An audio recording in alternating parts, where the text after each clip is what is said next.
Hi, everybody. This is Gad Saad, another unbelievable guest today. I've got Professor Stephen Skultety, who is professor of philosophy, the chair of the philosophy and religion department. This is at Old Miss, and the director, where I'm housed, very proud to be housed there, precisely because Stephen rescued me from the frozen tundra of Canada at the Declaration of Independence Center for the Study of American Freedom at Old Miss. Welcome, Stephen.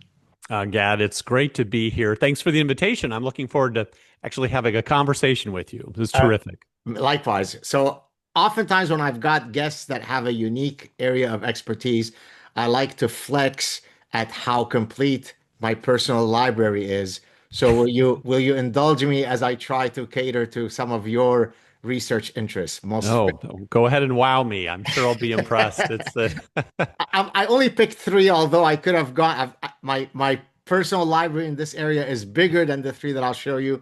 right. For the viewers and listeners, Stephen is an expert. Everything you want to know about Aristotle and we're afraid to ask, we will cover today.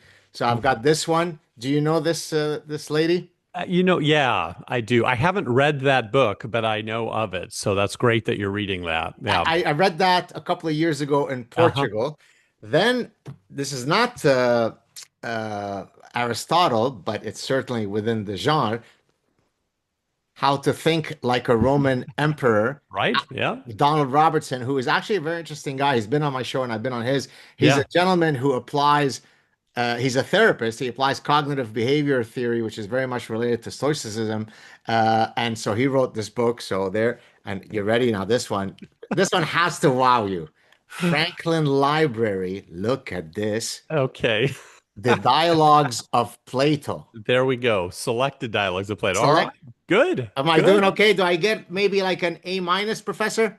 Fair, fair. Yeah, we'll get you we'll have you start taking some philosophy classes, some ancient philosophy classes, and I can steer you in the right direction. But I that look. it's great that you're doing that, Gad. Thank you so much. Okay, so let's start. I mean, for those of you who don't know, as I mentioned earlier, this past year I joined Ole Miss under Stephen's leadership at the Declaration of Independence Center. So the right place would be to start. It's a new center. Tell us about it. What was the idea for putting it together? How does it differ from some of the other centers that are sprouting in the South that are also sort of freedom based? Tell us the whole story. Well, the basic idea is that I became chair back in 2012. And then just over the years, both still teaching and being a professor, but then also as an administrator and just kind of watching trends across higher education, but that here at Ole Miss, it just seemed to me that there were fewer and fewer people talking about just the American tradition of liberty. And really that's the basic root of how I ended up becoming the center director. Because I tell people this all the time. I still believe it. I think most people do believe in the ideals of liberty and justice for all as kind of a part of our basic American creed. And there's no shortage of discussions about the nature of justice on university campuses. All sorts of discussions about equality, equity, social justice, environmental justice. I mean, just no matter where you come down in any of those conversations, it's just students are made to feel like, wow, justice is really something that I need to think carefully about and deeply about and really reflect on. And that makes sense to me. I mean, philosophers have been thinking about justice for a long time, and I think that's important. But you didn't see the same kind of emphasis on the liberty part of the liberty and justice for all part of the equation. Maybe freedom and liberty get mentioned in a class. Maybe there's a throwaway line here or there about it, but there was no kind of big emphasis. There was no explicit, sustained attempt to make sure that students were thinking about liberty as deeply and as often as they were about justice. So that was my basic idea for then when I became director of the Declaration of Independence Center for the Study of American Freedom. That's the full name.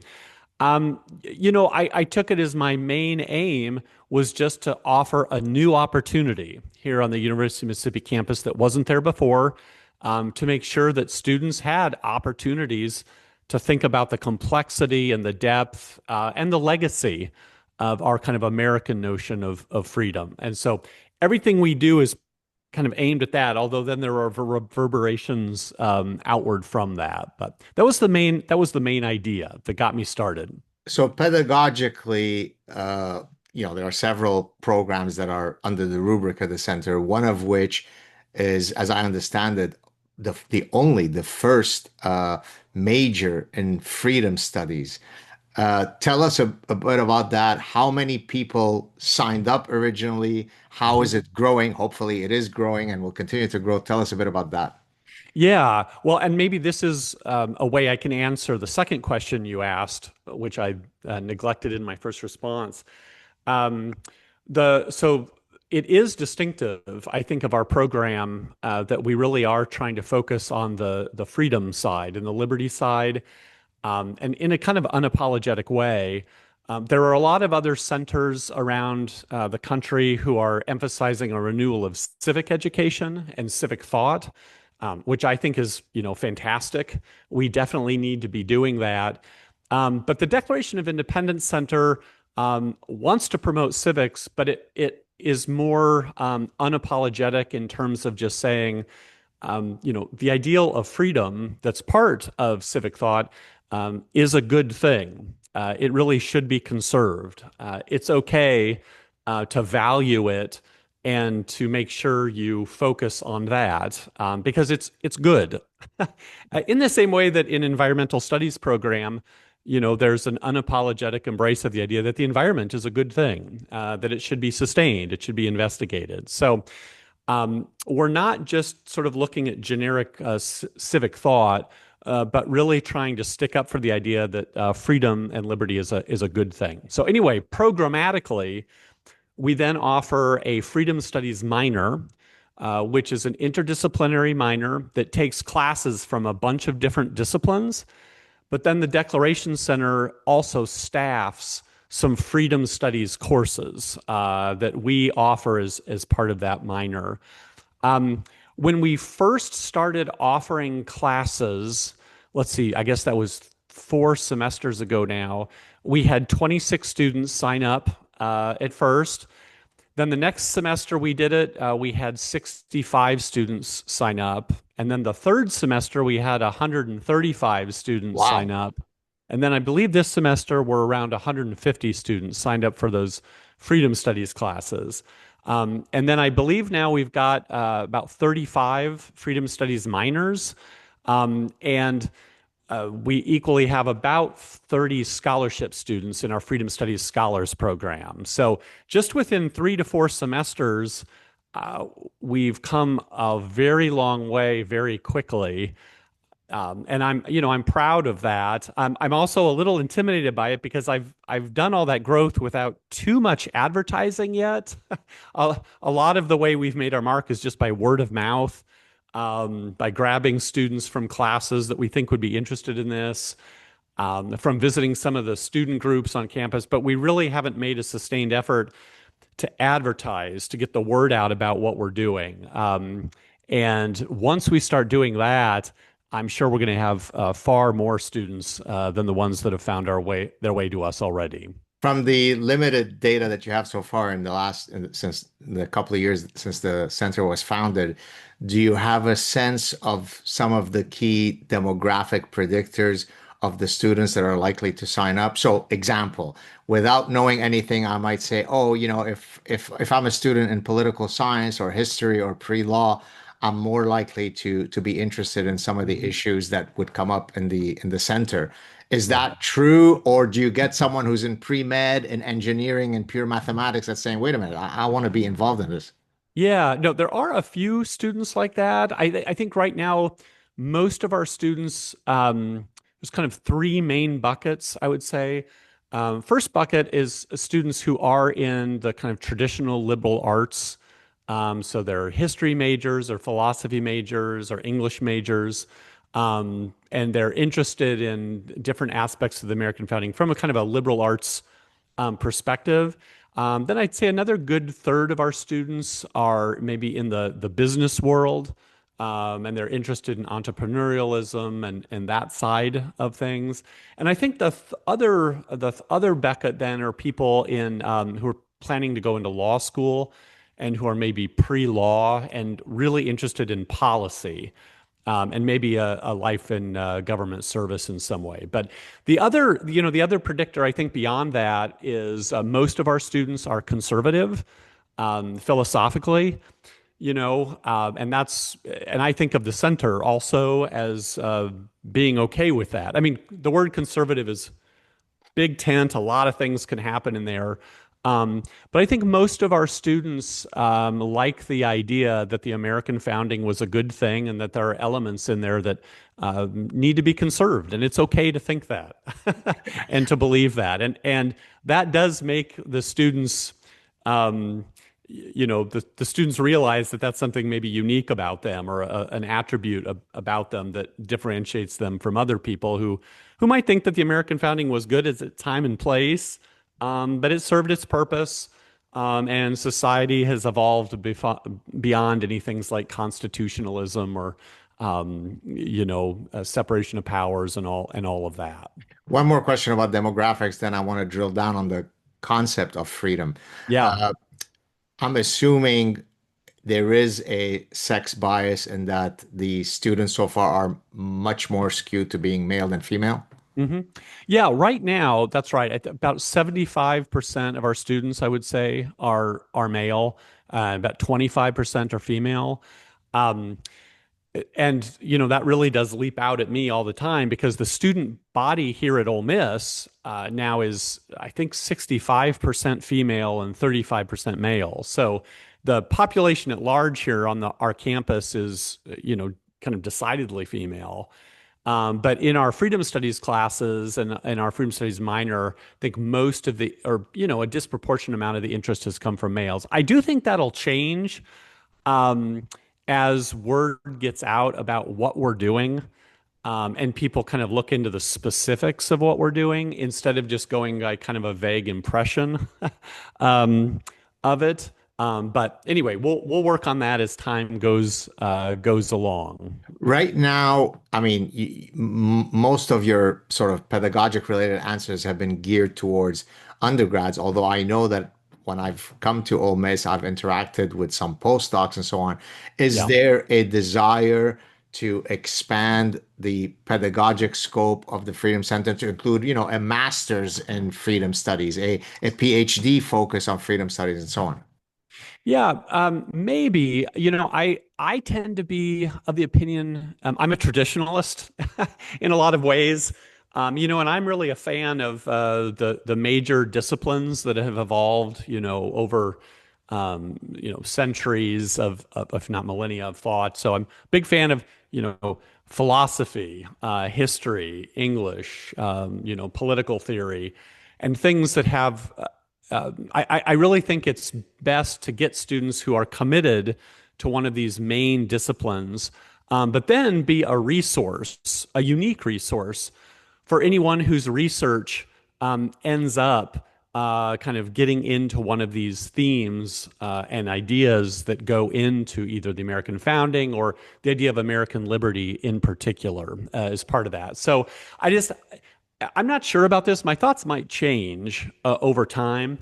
But, I'm not a fan of just creating new programs and adding to the ever expanding list of kind of titles and programs that people have never heard of. I think it's better to do a traditional discipline, but then offer as, a way to do your own variation on it by studying with us. Got you. Okay, so as promised, I want to drill down a bit on the concept of freedom. Yeah, When we speak about freedom in the way that we're speaking right now, the first thing that you think about is sort of political freedom, freedom of speech, maybe freedom of inquiry, all of which, of course, are totally under the rubric of what we're talking about. But right. you could expand it to recently I've been doing a big deep dive into, the Austrian School of Economics. And so I'm Yeah. reading actually right now this guy right here, Oh, uh, yeah. Ludwig von Mises and Hayek and the rest of that gang. So we've got economic freedom, but I want to Right. expand the concept of freedom even more. Yeah.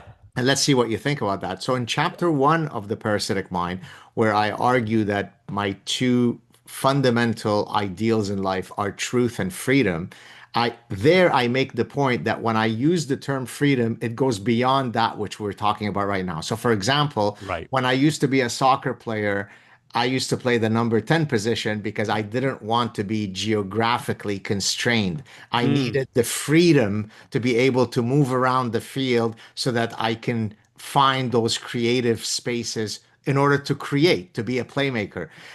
When I am ironed out, not ironed out, traced the trajectory of my career. Actually, I've done the opposite. I didn't trace the trajectory. I just go wherever I'm interested in attacking a problem. So I'm Yeah. not restricted by disciplinary constraints. I want to Mhm. just free flow wherever interesting people and interesting problems lay. So there is that Yeah. element of freedom. So is there a way in our grand discussion of freedom, whether it be just you and I chatting or Yeah. incorporating it within the concept of the center, to talk about this freedom with a capital F? Yeah.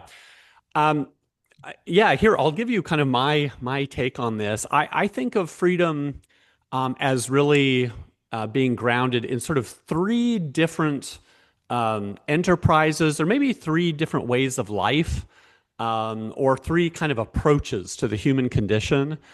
And I think all of these are kind of illustrated by some great, thinkers and authors. And so, the bucket, let's start with the one you were talking about. The more I've thought about this, I think there's always been a component in American freedom that involves the pursuit of, I'll call it science, the pursuit of figuring out what the world is like without and how the world works, and maybe how you could build something or go somewhere in the world without someone telling you how it has to be ahead of time, right? So, my favorite image of this, let's call it the scientific kind of freedom. Think about Benjamin Franklin.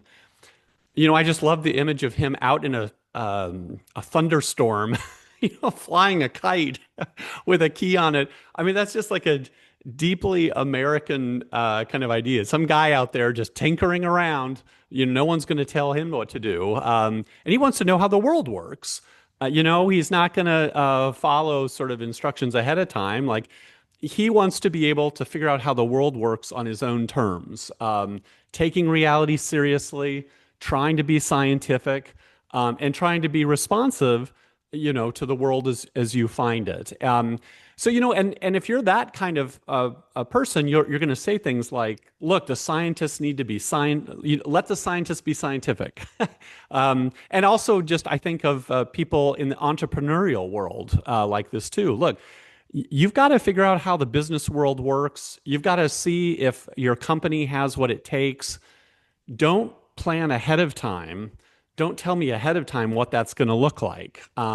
You've just got to go ahead and approach the world without kind of blinders and get to the bottom of things and be open-minded. So that's kind of think of that as the tinkering spirit, the entrepreneurial spirit, the scientific spirit. I think that's one component in being free. The other, I think, component that is really important in the American tradition was the kind of freedom that comes from being religious. And the idea there's lots of variations of this, but one important idea is that to be a free person means more than just being able to go out and do whatever you want and tinker around and not have to. It means being a certain kind of person. It means kind of having your psychological house in order, being someone who has self-control, who has, who's temperate, who has kind of an ability to be at peace with him or herself, and not be like the slave to an addiction or a slave to desire, right? So there's a part of freedom that really involves working on yourself, to be a certain kind of person, so that you kind of got a repertoire that makes you a free person, regardless of what goes on in the world around you. It's sort of so we could call that a spiritual freedom. And in America, typically people believe that it was through religion that you would find that kind of spiritual freedom.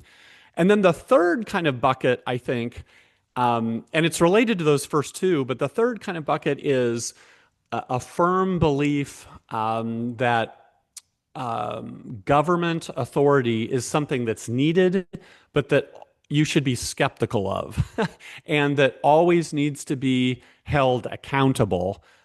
Even if it needs to be powerful to solve some problem, it should never be given unaccountable power.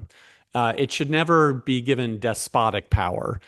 And so, that's the other big component. It's being a free person isn't just having spiritual composure in yourself. It's not just being able to kind of do your own thing and figure out the way the world works. It's also living in a society where you know that power isn't just going to come and change your life in an arbitrary way. So, ideas about limited government, separation of powers, the rule of law, all those kind of concepts, I think, are the third and sort of another crucial part of freedom. So, I think when I think about American liberty, I think about all three of those things being operative at the same time. Some people maybe identify more just with one of the buckets. But I kind of think that if our society ever identified with just one, the whole thing kind of goes off the rails. You really do need sort of all three to work together and in concert. So sorry, that felt like I was talking for a very long time. Go but for it. but that's kind of my idea about the nature of American liberty. And all three of those buckets, there's historical precedents for all of those. There's interesting debates within each of those. And then, of course, there's debates among the parts, too, depending on who's involved. But that would be my initial response. That's the way I'm thinking about it right now. Got you. If I were to take I mean, at the individual level, when you're trying to determine whether a particular phenomenon is due to nature or nurture, it's something that certainly has animated debates, certainly within the social sciences. Of course, as an evolutionary psychologist, I try to study which parts of consumer behavior are biologically driven versus due to socialization and so on. If I were to take that sort of dichotomy and apply it to understanding whether the unique nature of American liberty is Mhm. nature versus nurture, and now it's not being applied at the individual level, but Yeah, the unit of analysis is the United States. But because there is something, I mean, the center is called Declaration of Independence Center for the Study of American Freedom, not right, for freedom, right. implying that there is something that is unique, that is exceptional. It's not as though the United States is the first to use the word freedom, but there Yeah, is something unique about the American experience. Now, is right. that coming from the fact that the founding fathers were this unique constellation of genes that created their personhood, that made them uniquely bent to, develop an architecture of freedom in the way that they did, and then it's passed on to the rest of America? Is it something that was nurtured? So how much of it is an indelible part of the American spirit versus passed down from, or maybe it's both? Yeah, and I wish I had all that figured out. I mean, that's a complicated question. I mean, I do think there's something to this idea.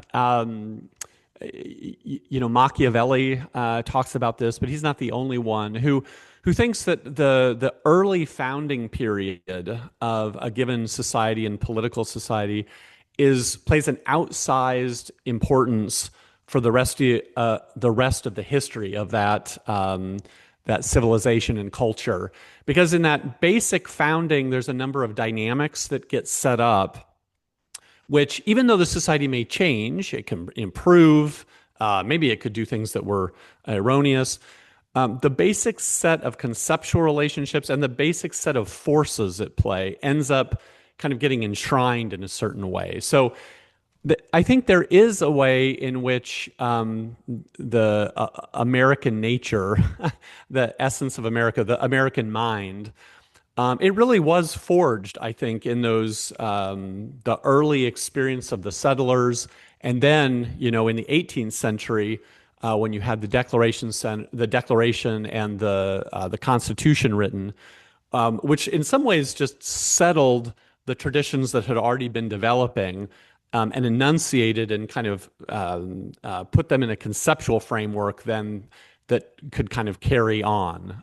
So I guess it really there is a nature there that survives as the American culture goes on and develops. But now that said, it's also the case that there's nothing guaranteeing that that survives. There's nothing just built into the fabric of reality that's looking out for America and making sure it's going to work, no matter what Americans do.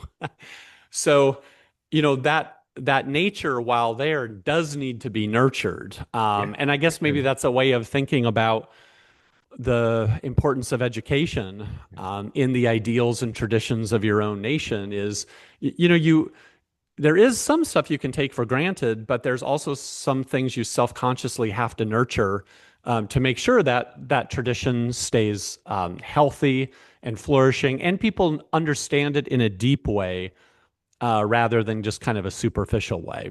Well, if that nature were non-malleable, literally written in Right. stone, then I wouldn't need to be writing many of the books that I've ended up writing No, because that's right. right? So that That's right. demonstrates that even within a system that is so well entrenched within freedom and liberty, Yep. things can very quickly go awry, as of course Ronald Reagan explained to us in that famous quote where he said, Yeah. every generation you have to be as assiduous in defending against the enemies of liberty, right? That's right. Yeah, that's right. And I mean, and there have been other thinkers.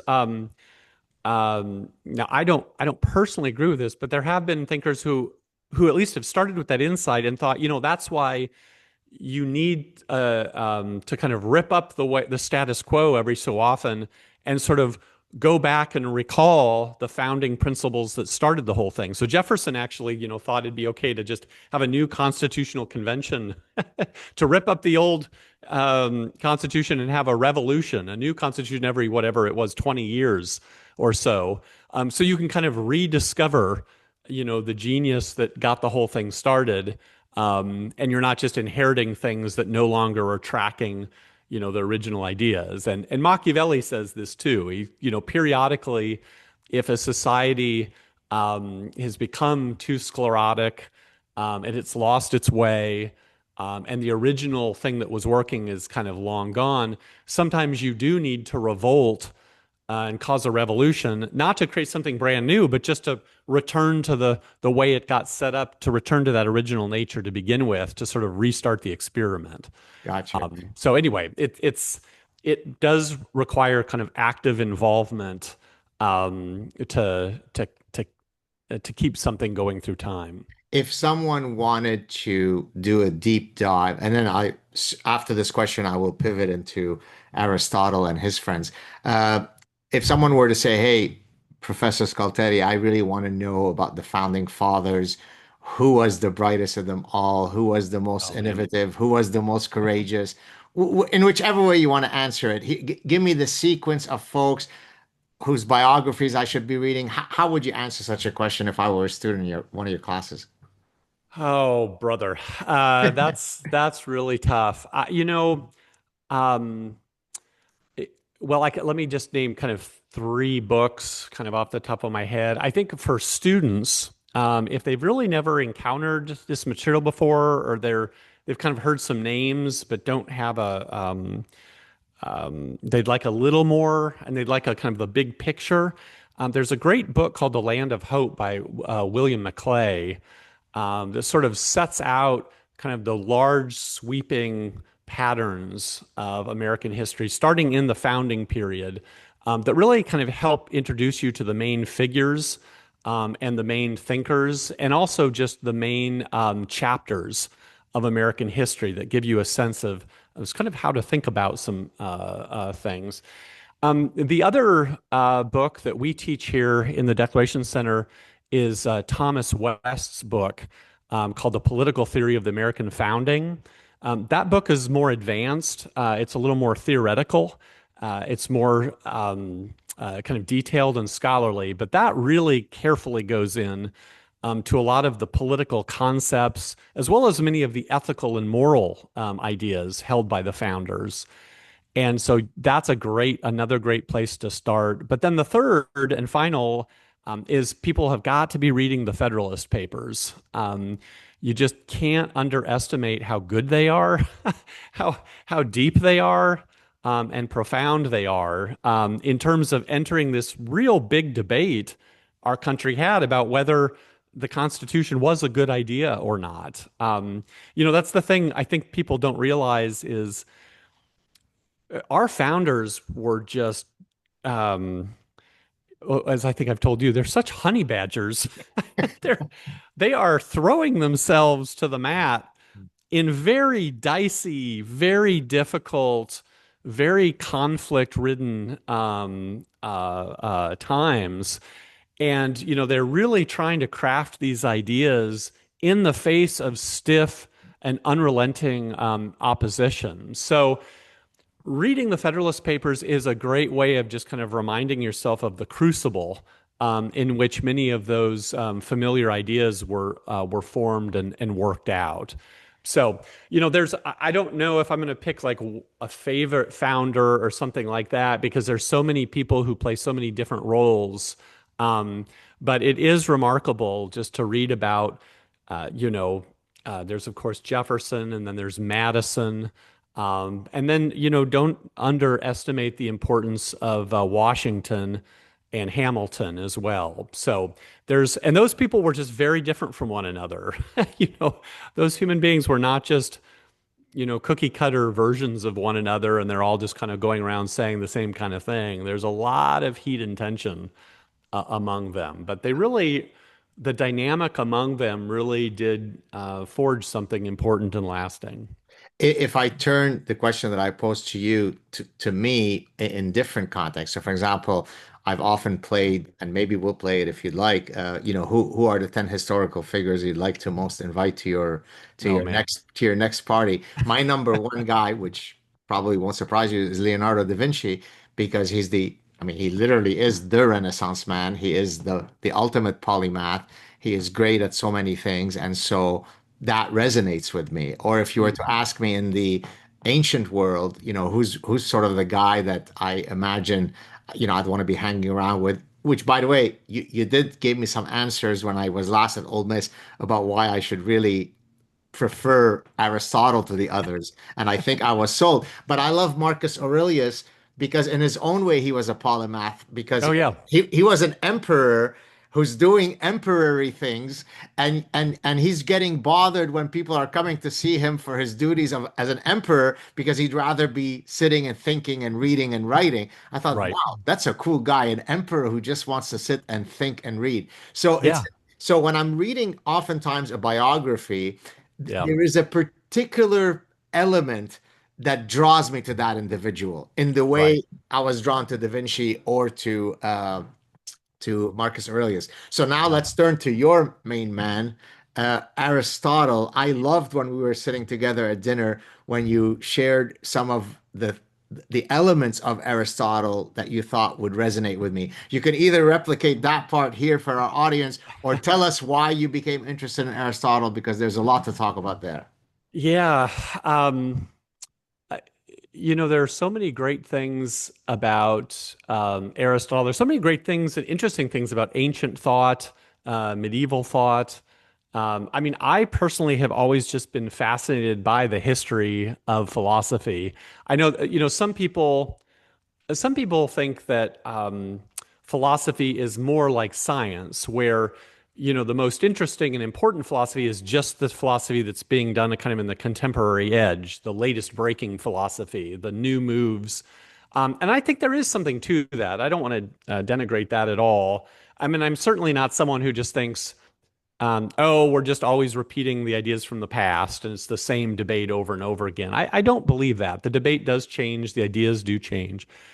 But that said, the history of philosophy, and just I think the history for me of Western culture and thought, it's such a wide open, fascinating place to ask all sorts of interesting questions. And a lot of times, things you take for granted turn out to be much more complicated than you thought. Questions that seem like they should have an obvious answer don't have an obvious answer. And as you dig into the details, of the of philosophical history, it gets more and more interesting rather than less interesting. So I could give you a million examples of this, but it really is an interesting debate about when the notion of free will started being recognized and widely embraced by not just ordinary folks, but even among philosophers. And when you try to say, okay, well, I'm going to go back and just figure out, well, where can you find it? Um, it's hard to figure out, and different people have different theories about when it starts and what were its causes. And some people think it's been there right from the beginning. Other people think no, it developed later. You don't see it really until the medieval ages, and someone like Aquinas. Other people would say no, no, no. You can see it starting to emerge in Stoicism. Anyway, but just that's one example where you might think it's just going to be a bloody obvious. Oh, well, you just go back in the record and you find when people start mentioning this concept. But then when you try and do that, you find that that concept itself is much vaguer and harder to pin down. And who's making the contributions is very difficult to tease out. So anyway, that's the first thing. The history of philosophy is itself an amazingly interesting realm of inquiry. So, um, and I think, I guess early on, I got interested in Aristotle in particular because I became more and more enamored by his approach to philosophy, which seemed to me to be, in some ways, so humble. um, and it's funny because a lot of people have thought of Aristotle as sort of a system builder. Um, and there's a sense in which that's true, but here's what I mean by saying he's humble. So, first, he has this method where whenever he's starting to investigate a given area of the human condition, he always thinks it's a good idea to identify what he calls the endoxa, or what we might translate it as the reputable opinions, which isn't to say every opinion someone has on the subject, but just, is there opinion that most people have about the subject? Is there an opinion that some incredibly esteemed people have? Is there an opinion that's gone through lots of debate and has sort of been vetted and it keeps hanging on? You first want to go out and map, well, what are those reasonable, sort of reputable opinions? And the reason Aristotle thinks you should always do that is because human beings really are rational animals for Aristotle. It doesn't mean they always get it right. Doesn't mean they always just, hit a home run as soon as they use their mind. But if we really are rational creatures, I mean, usually there's something to what we're saying. There's some part of what we're onto that is getting at the truth. So Aristotle really just thinks you need to take other people's opinions, the reputable opinions, seriously. And Aristotle thought that if you come up with the best answer to the question, what you're going to see is not only that it answers the question based in argument and in ways that are clear and convincing, but your correct answer will allow you to explain where everyone else went right and wrong. So you'll be able to see in retrospect, you'll be able to say, okay, now we can see why there was really something to that viewpoint, even though it didn't hold the full truth. And so, just to give an example of this, Aristotle believes that eudaimonia, happiness, the highest human good a person can have, he thinks it's the regular activity of your rational soul done in an excellent way, not just like a haphazard, but an excellent way over over your complete life. So not just on like a Tuesday. You have to be regularly activating your rational soul in accordance with virtue over a complete life. And he has this analysis of what it means to activate virtue that shows that if you do that, you're actually going to experience a kind of enjoyment. You're going to find pleasure as you use your mind in excellent ways. And so, because of that, he's able to turn around then and say, well, you know, those other philosophers who said that happiness was just a matter of pleasure, it was just the experience of pleasure. Well, now we can see that they had something going for their position. I mean, to say that happiness is pleasure, that's not a ridiculous view in light of what, you know, my analysis shows. Now, that's not the correct view. There's more to happiness than just the experience of pleasure, but they weren't totally off the mark. So anyway, he does that kind of thing throughout his philosophy. He wants to not only develop his own theory and back it up with arguments and evidence, but he wants to show you that he takes everyone else's views really seriously as well and can show you what those other views had going for them. And I find that just um, incredibly intellectually satisfying. I think that's rather wonderful. Now, he's not always the most, what's the word? Um, he's not always the most accurate in representing what other people's views are. And so sometimes, you know, we can hold him to But account for by his. design, by design. Well, there's some debate about that. I mean, sometimes he'll say, well, you know, Plato thought X as his reputable. And then when you say, well, that's actually not quite right there, Aristotle. And in fact, if you read Plato is making that mistake, well, no wonder then you kind of get to swoop in and save the day. Right. So there are those kind of worries. But as a general approach, I just find that really intellectually satisfying is that you want to take other people's rationality seriously enough where it doesn't mean you agree with them. You don't doesn't mean you say their theory's right, but you're saying there's something to what they're saying. And it's my job to figure out what that is. So I guess that's the first point. And then the second point is that not only do you take other people's or the reputable opinions seriously, but Aristotle just, he's really great about when he moves into a domain to understand it, he tries to exhaustively understand that domain, like let's say ethics, for example. But he doesn't then just turn around and say, well, since now I've figured out ethics, I know that politics is just the application of ethics. That's easy.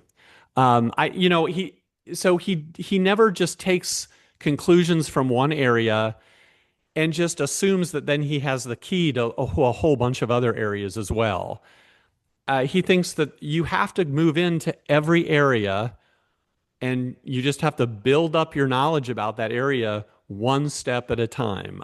There's no shortcuts when it comes to being someone who has great understanding. And, so if you want to understand rhetoric, you need to go and figure out that realm of the human condition. If you want to understand politics, you've got to go figure out that realm of the human condition. You want to understand botany, you have to go understand that realm of the human condition. And you just, maybe sometimes you can step back and see interesting parallels, but that's all you're doing. You're just noticing similarities. You haven't concluded ahead of time that you know what the similarities are, and you're going to force that into your investigation. And again, I just find that kind of humility very intellectually satisfying. Would you? So I think we may have discussed this, I mean, privately, you and I in person. And if we haven't, then it's good that I'm repeating it here for our viewers and listeners. So one of the uh, constructs that most interests me in science. I have a very synthetic mind, meaning that I like to synthesize things and draw Yeah. bridges between areas that heretofore had been disconnected. And the term that I love so much, which is not mine, it's one that was reintroduced into the lexicon by E.O. Wilson, the Harvard biologist, consilience, right? So unity of knowledge. And so he argued, and I've argued in my own work, that evolutionary theory serves as the meta framework that allows us to, for example, draw bridges between the natural sciences, the social sciences, and the humanities. Hmm. So I can study the psychology of aesthetics that would be typically studied, say, within the fine arts, using an evolutionary understanding of why our perceptual system would have evolved to be that way. I could Mhm. study political science using certain evolutionary principles. So here I'm applying evolutionary theory to the social sciences. Of course, Right. evolutionary medicine is a field that would be within the natural sciences that applies evolutionary theory. So would it be correct, from what I remember in our conversation, I think you had mentioned that given my, penchant towards interdisciplinarity and consilience, Aristotle would be the guy who scores the highest of sort of the greats on consilience. Is that true, or am I misremembering this? Um, I think maybe you're misremembering a little bit. I mean, there's Right. some, but I mean, look, listen to me. There's something to what you're saying. So there, um, no, but you are right that Aristotle was interested and did find all sorts of patterns that would, run across many different sorts of things that people beforehand had thought were discrete Yes. and separate. And I should say that, that move that Aristotle is doing is not unique to him. Actually, that's one of the distinctive things about many of the pre-Socratic philosophers, as well as Plato. They were trying to take those first steps of philosophy against the backdrop of an ancient Greek world that was controlled by lots of different warring, unpredictable, discrete and particular gods and goddesses, right?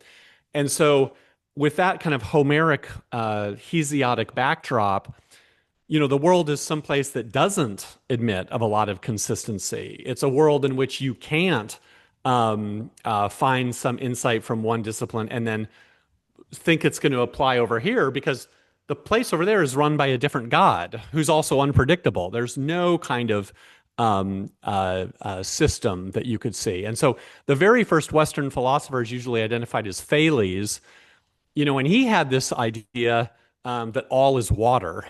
Um, and that sounds somewhat simplistic, and in some ways it is, but you can see even in his attempt to formulate that, notice what he's trying to do. Right.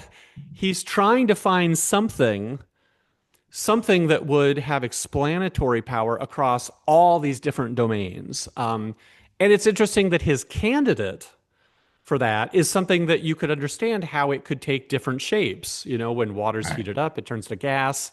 When it's cooled, it freezes and turns to ice. So it can be a solid, it can be a liquid, it can be a gas. So his candidate for that was, and in some ways, you can see his thought was that's the kind of thing that could really be across many different places in a non-discrete way. So Plato, Aristotle, they all are kind of working in Thales's initial insight, even though they're all sort of doing their different versions of how to do that in the best way. So, I mean, I agree with you that there is that component in Aristotle, like his predecessors, where he is using a method that can be used in a bunch of disciplines. He is finding parallels in a bunch. The only place I'd push back, and maybe you would never do this, but you just want to be sure that if you take something like evolutionary psychology and apply it in a given realm, aesthetics, the thing Aristotle would be fine with that. The thing he wouldn't be fine with is then if you said, well, therefore, all of aesthetics then could be reduced to Right. the application you just used. Aristotle's path would be like, well, you've got to go in and develop a fully fledged aesthetic theory based on all of the views in aesthetics, all the reputable views, have an independent freestanding theory of aesthetics, and then we can step back and we can say, well, now that we know all that, in what dimensions or in what aspects can we see evolutionary theory at play? And you just have to be ready for the idea that maybe it explains some aspects, but it doesn't give you the whole story. Using the current parlance, what you just mentioned about Aristotle, he would be saying that it is a form of greedy reductionism, right? You're right. You're reducing too much to the level of just evolutionary theory explains it all. There must be some other mechanisms that are also explanatory in their capabilities. Yes? Yeah, that's right. That's right. And just even to understand what it is you're explaining with evolutionary theory, you would need to develop up an independent aesthetic theory to begin with. You might think you're applying it in a way that you weren't. So you have to know the material to which the theory is being applied as well. So, Got it. but yeah, that's right. Aristotle is not. He's sort of the opposite of a reductionist in some ways. In fact, that's why some people don't enjoy reading Aristotle, because we're used to reading things where there's just kind of one idea and it's explicated and it kind of is a nice whole, and you feel like you're on a glide path of the argument the whole time. And I tell people reading Aristotle is like falling into like a thorn bush or something. Like there's just a thousand different things, a thousand different observations. He doesn't want to edit out any of them or just say, okay, look, at the end of the day, all of this boils down to this. He's very reluctant ever to just boil things down to just a simple thing. He likes to keep as much of the complexity in there as he can. So he's not ready to reduce unless he absolutely has to. One more question about Aristotle et al., then I'll end our chat. Although, of course, I could keep you here for another 5 hours on a personal question that I hope you'll enjoy answering. Yeah. Uh, so, this is actually an anecdote that I first shared in my happiness book, and it was in a conversation I had had with do you know the fellow Lebanese author Nassim Talib? Do you know that? Yeah. Uh-huh. Yeah. I can't remember if I shared this with you, the story personally, when we were together in at Oxford. But one day I was sitting with Nassim and he looked at me somewhat jokingly, but I think there was some truth to what he was saying. He goes, Gad, I don't really understand what you guys study in psychology because I thought that the ancient Greeks have already discovered all that there is to discover about human nature. And, it was a bit of a sort of a quip to tease me and so on. But then as I was doing my research in writing the happiness book, of course, the Mm. ancient Greeks have written a lot about the good life. Right. And Nassim kept coming up in my head because I was saying every single time I seem to come up with what I thought is a clever, brilliant idea. And I'm like, God damn, I'm smart. And then I go, oh shit, Epictetus already said this 2000 years Right. ago. I'm not nearly as smart as I think I am. And Yeah. and the place where I saw this most is that I have a whole chapter on the inverted U to demonstrate that of all possible laws of optimal flourishing, the Mm. one universal law is probably the inverted U, which is too little of something is not good, too much of something is not good, and you have to always look for finding that sweet spot. And I demonstrate that that mechanism operates at the neuronal level, at the individual level, at the Right. ecological level. Now, of course, Aristotle didn't necessarily do it across all these units of analyses, but in Nicomachean ethics, of course, he talks about the golden mean. Yeah. So The so-called doctrine of the mean. Yeah, the that's doctrine of right. the mean, exactly. Yep. And Yep. so, I mean, what? So remember, I asked you earlier, was there something unique about the American experience that generated all these guys, blah, blah. So now let's apply it to Mm. 2000 years earlier. In your view, is there something unique in the water in ancient Greece that generated so many ridiculous thinkers? And if Yeah. so, what is it? I I don't have a good answer to that. I really don't have a good answer to that. And this is another way, I guess, another way in which the history of philosophy, I think, humbles you. Not only do you keep learning how, all these great insights from people of the past, and not only do you realize that a lot of things you thought were creative and novel actually have all these precedents. But your question also, you just realize how little we really do understand about just big questions like that. Like what, what allowed Greece to do this? Like what was going on? And I'll just be honest, I don't have a good answer to that. Can I offer I, one, perhaps? yeah, absolutely. So you know how Veblen talked about the theory of the leisure class, Uh-huh. and as part of that writing, he talks about hence conspicuous consumption and so on. So I Yeah. would think that Greece had to have reached a certain level of survival, comfort, Yes. that it has an institutional mechanism that says, hey, all super smart people, go Right. off in your togas and do your thinking because you don't have to worry minute to minute about whether you're going to be killed and raped and maimed and Hmm. enslaved. Right. If nothing other than that, could that explain a lot of it? Yeah, I think that's part of it. Yeah. I mean, you'll remember that, during the Bronze Age, you did have writing and reading and things. Then there was this period in the ancient Greek world of what's known as the Dark Ages that last from about 1200 BC, through about like 750, 700 BC, where just life is so bad, life is so difficult that writing disappears, like even receipts for trading things. So you're right that it wasn't until kind of Greece emerged from the Dark Ages, and then there was a level of material prosperity that allowed people to start writing again. Um, and maybe in light of what they had gone through, were able to sort of, I don't come together in some new way. I mean, I'll throw out the one idea I've had over the years about this. I want to tell you in advance, though. I have like 30% confidence in this as an explanation. So I don't. But I remember reading this book by this scholar, Michael Poliakoff, about combat sports in the ancient world. And I know this is a funny thing to mention, but in chapter one of that book, he pointed out this incredibly interesting thing, which, first of all, just the Greeks were very competitive.